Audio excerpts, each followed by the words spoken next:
Remue ménage. Remue ménage.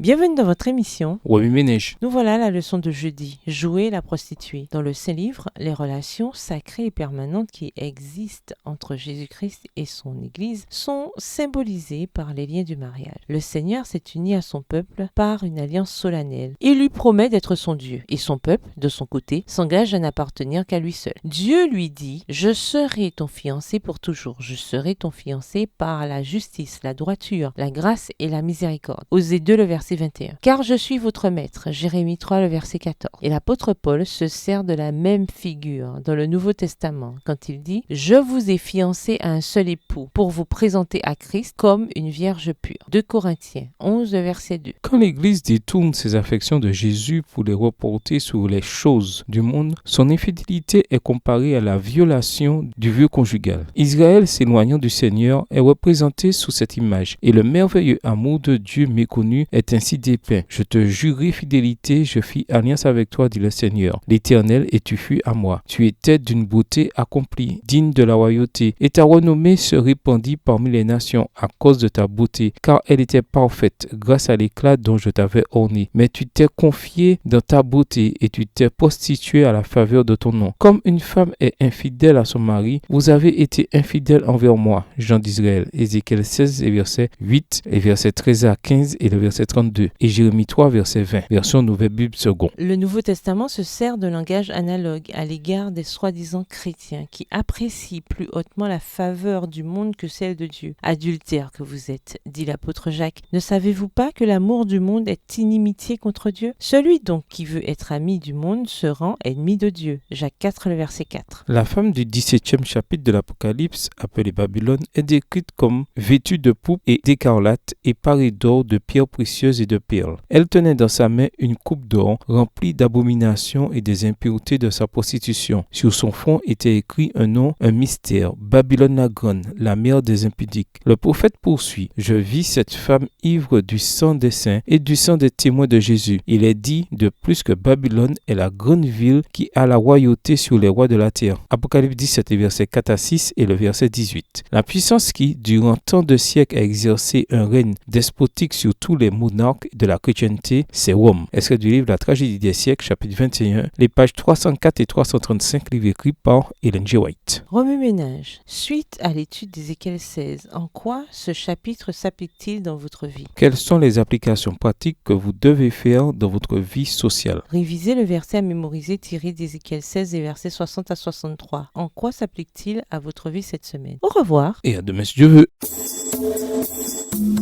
Remue ménage. Remue ménage.